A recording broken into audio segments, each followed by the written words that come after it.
Sur les 9 militaires poursuivis, 4 ont été acquittés. Parmi eux, le colonel Moumessa Kapwen, le capitaine Ngongawi, le sous-lieutenant Longongo Omari et les soldats de deuxième classe Tiendela Kaembegi. En ce qui concerne les condamnés, la Cour a statué comme suit. Le capitaine Mwamba Baïbou, qui a reçu les vidéos de Honorine Porsche, a été condamné à 6 mois de servitude pénale, bénéficiant des circonstances atténuantes.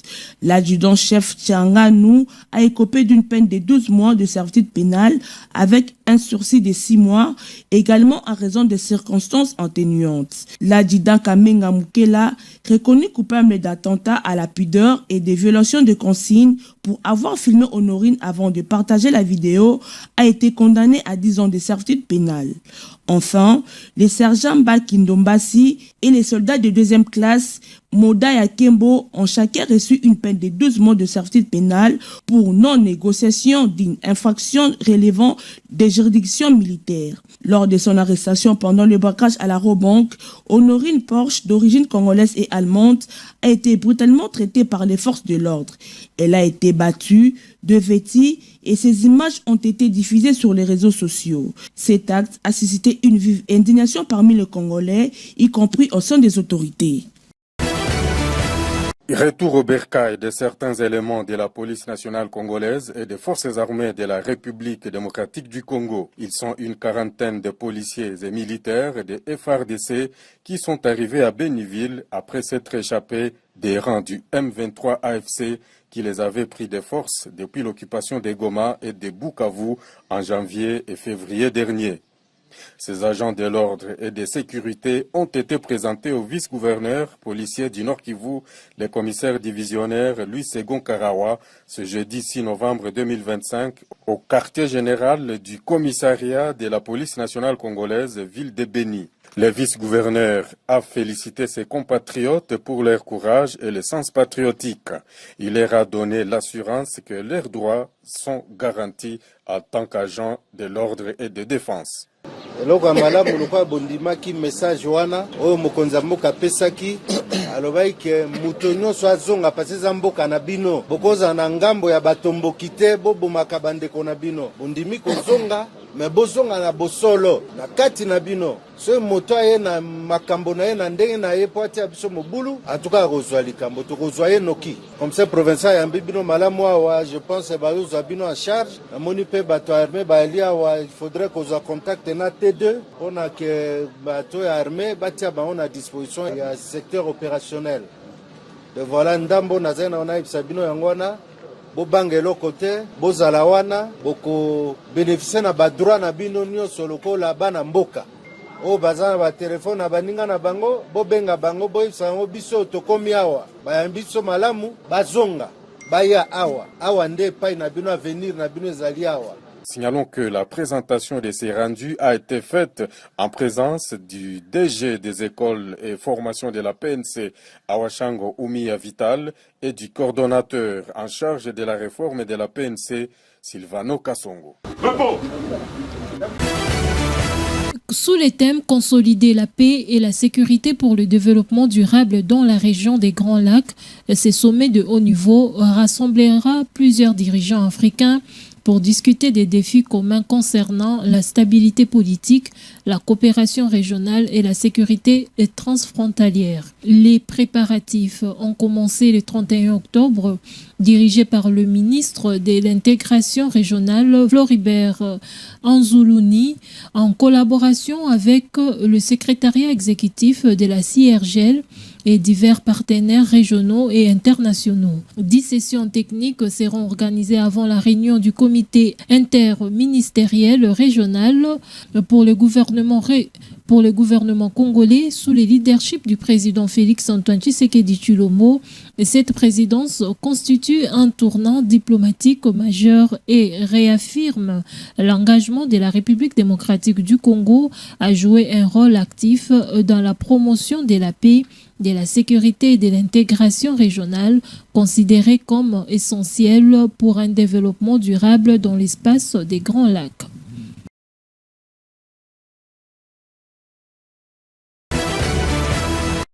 Au cours de cette réunion, il a été décidé de la mise en œuvre d'un plan opérationnel des luttes contre la criminalité couvrant la période de novembre 2025 à janvier 2026 en appui aux dispositifs de sécurité déjà engagés sur le terrain. Ces plans opérationnels visent à renforcer la présence dissuasive des forces de l'ordre et à maximiser la protection des populations et de leurs biens à travers le pays, notamment dans les grands centres urbains, les axes routiers stratégiques et les zones frontalières sensibles en prévision des festivités de fin d'année. La réunion a également abordé la question du sous-effectif au sein de la PNC et de la gestion rationnelle des éléments déployés. À ces sujets, le vice-premier ministre a rappelé aux responsables de l'unité de protection des institutions et des hautes personnalités la nécessité d'un emploi optimal et responsable des effectifs policiers en évitant les affectations excessives auprès des particuliers afin de privilégier les déploiements vers les unités opérationnelles telles que la police des circulations routières et la police d'intervention rapide. Notons que les responsables des services de sécurité ainsi que les gouverneurs de la ville-province de Kinshasa ont pris part à cette réunion. La chef de la diplomatie congolaise a dénoncé des propos mensongers et diffamatoires relayés en ligne qu'elle estime destinés à la décrédibiliser et à affaiblir sa voix dans l'exercice de ses fonctions. J'assume pleinement ma responsabilité de protéger mon enfant, de préserver ma famille et de poursuivre avec sérénité et concentration l'exercice de mes fonctions, a déclaré Kaikwamba Wagner, affirmant que cette démarche s'inscrit dans les combats contre les violences et les dénigrements visant les femmes. La ministre des Affaires étrangères indique avoir mandaté le cabinet Altus, basé à Bruxelles, pour engager des actions judiciaires contre les auteurs présumés de ces contenus, notamment Pero Louara, opérant depuis la Belgique et responsable de la chaîne CPL TV, Emmanuel Banzuzi, basé en Suède et responsable de la chaîne Bishop National, ainsi que les sites congointelligent.com. Les poursuites visent également les plateformes numériques ayant permis la diffusion et la monétisation des contenus en cause. Des preuves ont été saisies par des huissiers, a-t-elle précisé, afin d'empêcher toute suppression ou altération des éléments incriminés. Qui a été lancé, le président état de la décision du président haï de l'Assemblée nationale, du dépôt de l'installation du nouveau président de l'Assemblée nationale, rapporteur adjoint de l'Assemblée nationale. Nous venons ici, je viens ici, en ma qualité de secrétaire permanent de l'Union sacrée des nations, la majorité au pouvoir dans ce pays. Je viens présenter le dossier de candidature de l'honorable Roger Sangara Aimé. C'est lui qui a été choisi par notre famille politique, la majorité, pour présider au destiné de l'Assemblée nationale. Donc je viens vous présenter cette candidature.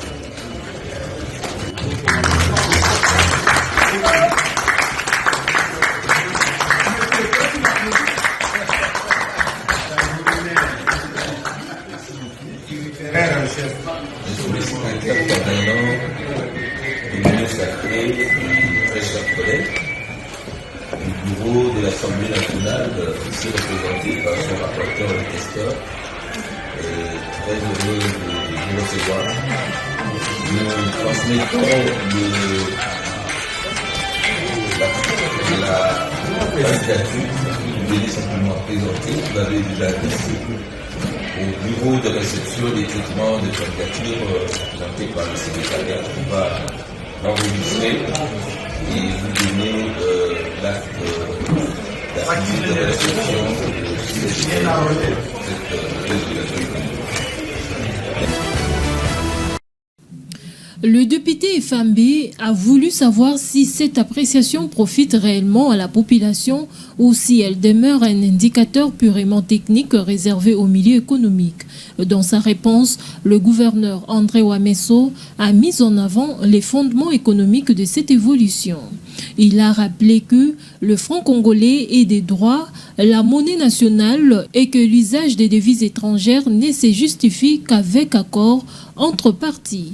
À l'en croire, cette appréciation découle d'une gestion rigoureuse de la masse monétaire et des réserves d'échange, renforcée par l'actualisation du taux d'échange appliqué à la réserve obligatoire, ce qui a permis de réduire la pression sur le marché. André Wameso a déploré la résignation collective face à la faiblesse historique du franc congolais. Nous avons intériorisé l'idée que notre monnaie doit être faible, comme si c'était une seconde nature. Or, nous devons retrouver ces sursauts nationaux et admettre que nous pouvons aussi être forts, a-t-il déclaré. Le gouverneur a assuré que la stabilité du taux d'échange observé autour de 2200 à 2300 francs pour $1 depuis 3 semaines reflète la solidité des instruments de régulation de la BCC. Il a encouragé les Congolais à épargner et à consommer en francs congolais, soulignant que cette pratique renforcerait la monnaie nationale et en créerait la confiance économique.